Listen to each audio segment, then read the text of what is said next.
रोहित पवारांवर ठपका ठेवण्यात आलाय। शिखर बँकेच्या तत्कालीन अधिकारी आणि संचालकांनी नियमबाह्य पद्धतीने सहकारी साखर कारखाना मर्जीतल्या लोकांना कमी दरामध्ये विकल्याचा आरोप आहे। मुंबई पोलिसांच्या आर्थिक गुन्हे शाखेने 2019 मध्ये गुन्हा नोंदवला होता। यावर ईडीने गुन्हा दाखल केलेल्यांमध्ये 97 लोकांची नावे आहेत। पण राजकीय हेतूने फक्त आपल्यावरच कारवाई करण्यात आल्याचा आरोप रोहित पवार यांनी केलाय। आपण चुकीचं काम केलं नसून ईडी विरोधात कायदेशीर लढाई लढणार आणि जिंकणार असा निर्धार देखील त्यांनी व्यक्त केलाय।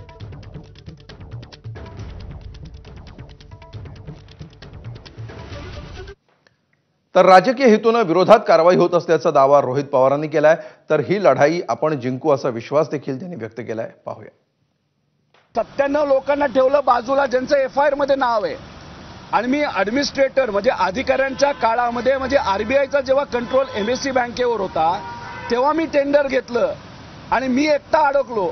नाहीतर माझ्या एकट्यावर त्या ठिकाणी कारवाई करण्याचा प्रयत्न हा ईडीच्या माध्यमातून झाला। त्याच्यामध्ये फक्त एक केस माझ्या विरोधात आहे आणि मी एकटाच त्या ठिकाणी आता ईडीच्या विरोधात लढत आहे। पण आम्ही लढणार, जिंकणार आणि दूध का दूध पाणी का पाणी हे कोर्टाच्या माध्यमातून होईल असं मी आपल्या सर्वांना आश्वासित करतो।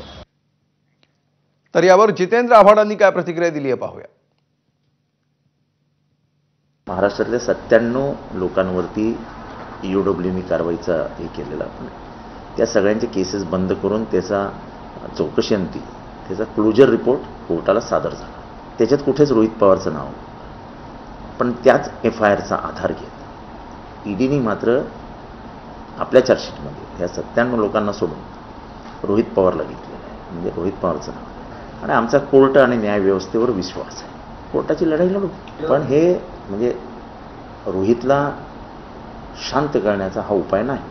रोहित शांत बसणाऱ्यांपैकी नाही, लढणार आहेत। पवारसाहेबांचं रक्त आहे।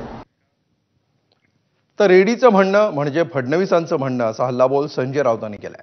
तर महायुतीच्या नेत्यांनी यावर सावध प्रतिक्रिया दिली आहे। ईडीचं म्हणणं आहे म्हणजे हे फडणवीसांचं म्हणणं आहे। ईडी त्याशिवाय कारवाई करणार नाही।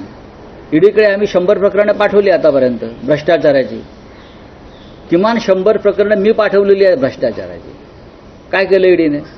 आमच्यासारख्या लोकांवरती किंवा रोहित पवारांवरती ही आरोपपत्र दाखल होतात आणि डोक्यावर टांगती तलवार ठेवली जाते। पण आम्ही सगळे जे आहोत हे लढणारे लोक आहोत, आम्ही घाबरत नाही। नरकातला स्वर्ग वाचा मग कळेल ईडी काय आहे ते। आता मी काय त्याच्यावर काय मी भाष्य करणार? हा,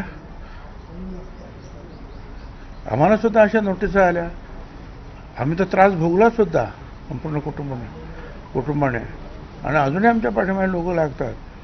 कोर्टाने क्लीन चिट दिल्यानंतर सुद्धा हे चालू आहे। काही वेळेला आता असं आहे की आपण आपल्या पद्धतीनं लढायचं असतं।